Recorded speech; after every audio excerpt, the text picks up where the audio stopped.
Hi everyone, my name is Li Ying, and today Elaine and I, both interns from Skybi, will be sharing about long-distance relationships and how it is different from proximal relationships. Given that Valentine's Day is near, we hope this video will enlighten those who are curious about the differences between both relationships, common issues in LDR, and what we can do to improve our relationships across the distance. So for this video here, we will separate the content into 4 parts. First, we'll talk about long-distance relationships, then we'll compare it with proximal romantic relationships, and then we'll address about the common issues in LDR as well as how do we cope, especially during this pandemic. So Elaine will talk about the first 2 parts, and I will talk about the latter 2. Long distance relationship or LDR initially is not unknown, but increasing since 1990s. So a long distance relationship LDR or long distance romantic relationship LDRR is an intimate relationship between partners who are geographically separated from one another. So partners in long distance relationships face geographic separation and lack of face-to-face contact. So according to Jimenez in 2010, this researcher defined it as two separate households have difficulty visiting and returning home in one day. And then according to another researcher in 2017, it says that humans tend to invest more in relationships when there is risk in relationship weakening. So, long distance relationship during COVID-19 pandemic has been difficult to some couple due to some reasons. For example, they need to go through screening and quarantine themselves if they are from high-risk regions, and it would take some time and expenses for them to meet each other. So also it could be due to the ban on travel from high-risk regions or total border closure, which then caused them not being able to see each other during this pandemic. And then there is little systematic academic research has been conducted on the COVID-19 travel restrictions for international couples, both informal. The former here is referring to marriage partnership, or informal, which is like co-residential or other romantic relationships. So here are some of the benefits of long distance relationships. So the first one is you get to know each other very well. So when you are in the long distance relationship, you have nothing to build a relationship with but words.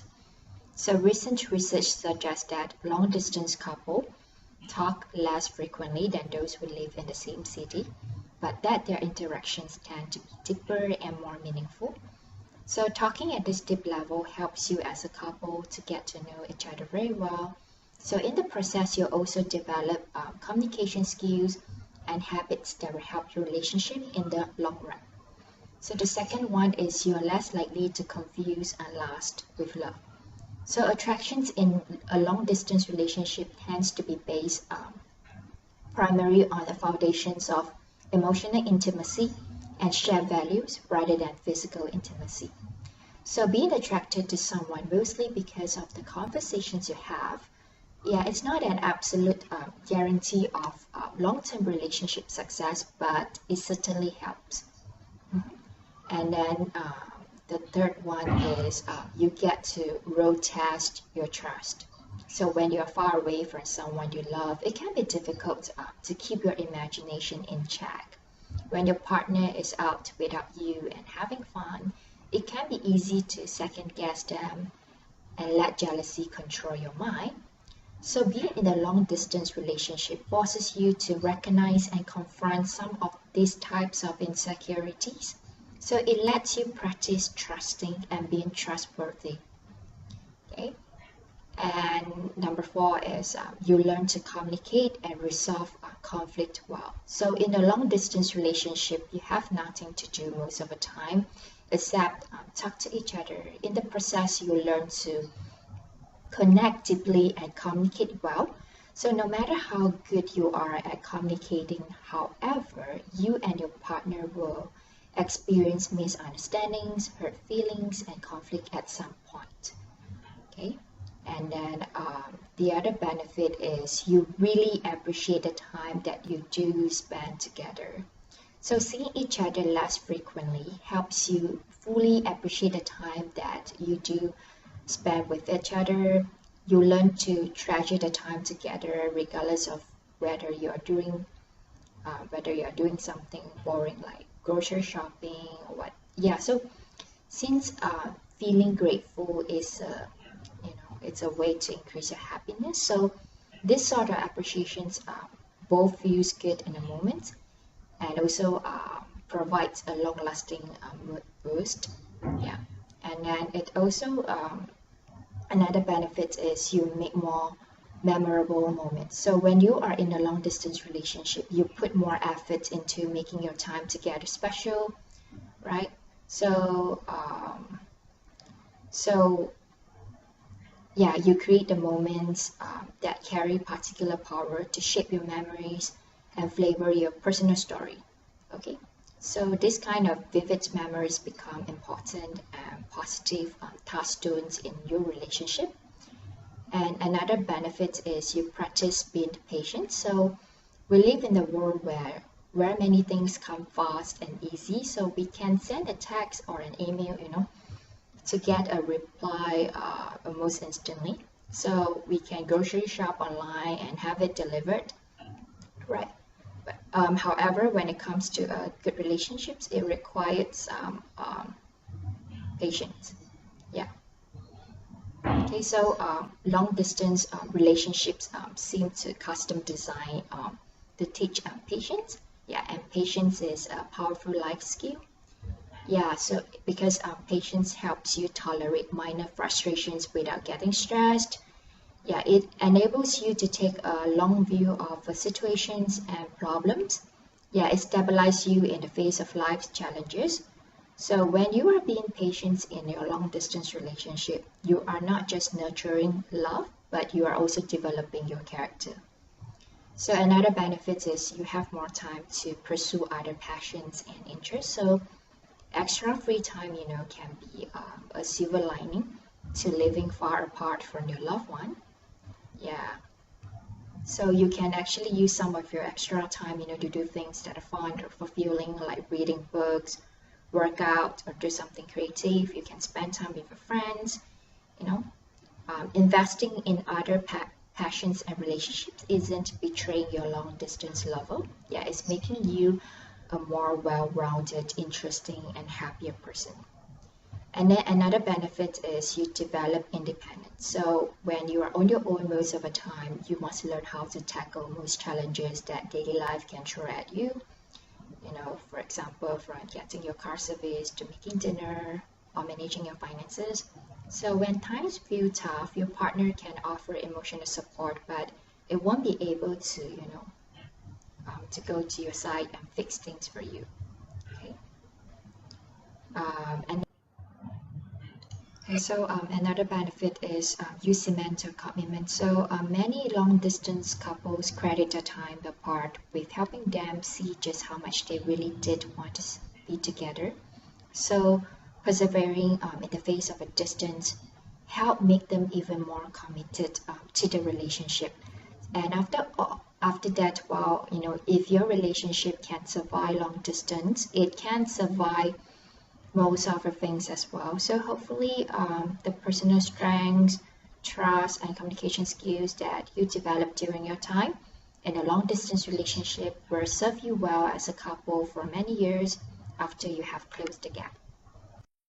However, couples who engage in a long distance relationship but visited each other less, found more negative perceptions of their partner and likely to separate after suddenly moving in and adapting to cohabitations, according to this researcher in 2019. And there's also stigma of long distance relationship, like not being able to last long. Proximal romantic relationship is also known as geographically close relationships. So geographically close relationships are defined as any couple that live in the same city, town, or area that doesn't require travel plans, expenses that are out of the ordinary from their daily routine, and can physically visit each other regularly and frequently. Okay, so now let's look at the comparisons between long-distance relationship and proximal romantic relationships. So in the study done in 1995, it was found that people in the long-distance relationship show no difference than people in the proximal romantic relationship in terms of satisfaction, intimacy, trust, and commitment, except that people in the long-distance relationship reported higher relationship social desirability. So relationship social desirability is defined as an individual's tendency to present himself or herself to others in the best possible way. And then Roberts and Pistol in 2009, they compared long-distance and geographically close romantic relationships among college-age students along other several factors, which including attachment style, avoidance, and anxiety in relationship, and how dependent they were on their partner and relationship satisfaction.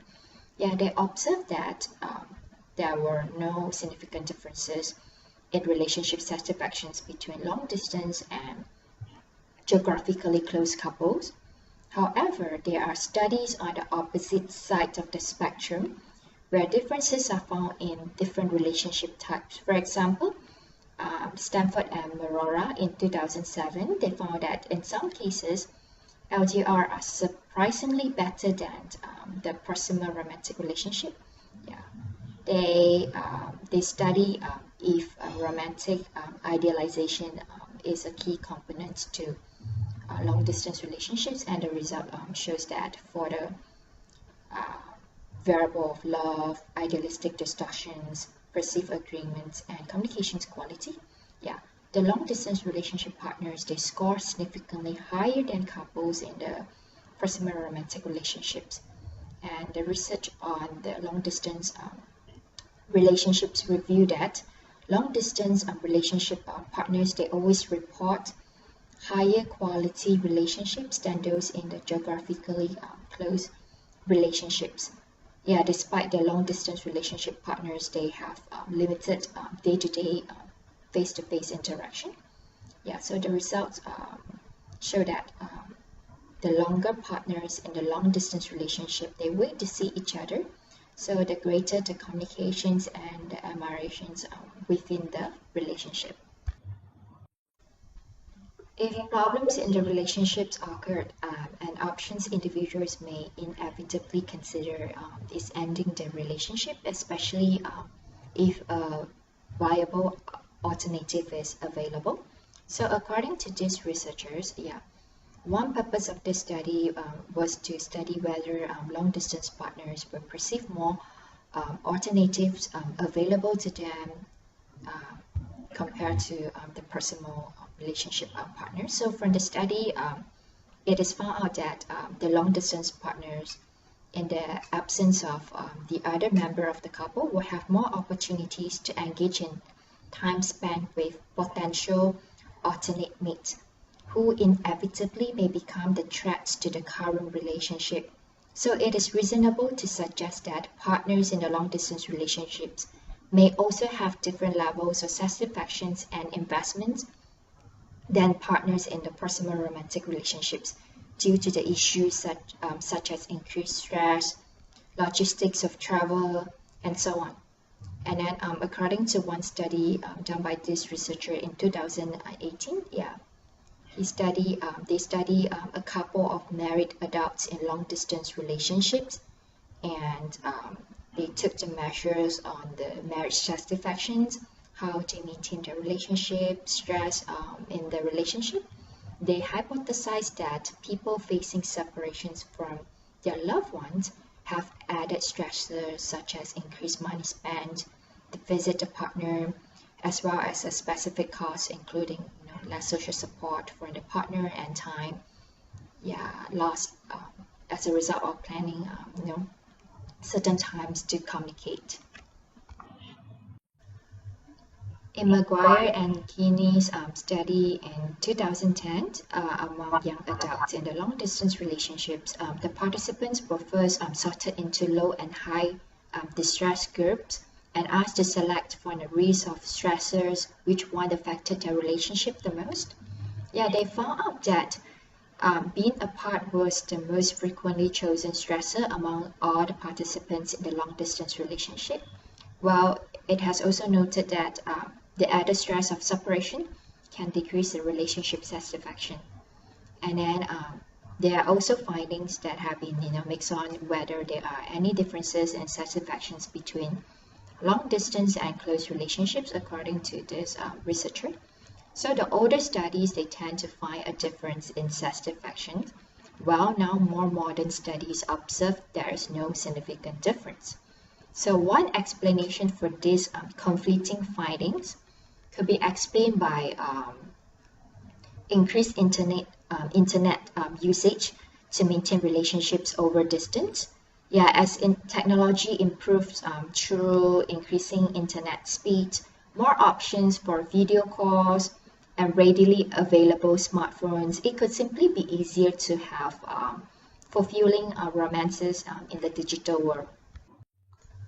It was discovered that men in the long distance relationships would be less satisfied than men in the geographically close relationships. This was based on the past findings that sexual contact and gratifications was an important benefit to relationships in men. Yeah, and that long distance romantic relationships may be lacking such an asset. Yeah, they observed that men tended to place more importance on sexual gratification as a benefit of such a relationship. Yeah, according to the social exchange framework. Yeah, it could appear that long distance romances actually have more costs associated with them, such as the time spent physically apart and increased costs of meeting in person. But contrary to what the theory would predict, people actually pursue and stay in long distance romances. Yeah, one reason for this could be that for the individual persons, a long distance relationship may have more unexpected benefits than a geographically close one. It could be that a long distance partner is a closer match in terms of personality, beliefs, and culture than any of the potential mate choices in close proximity to a person. So social exchange theory could then be used to explain the prevalence of such relationships and while uh, there may be more costs associated with long distance relationships. Yeah, there are simply no other relationship choices as attractive as the current one nearby. So therefore, the relationship will be maintained.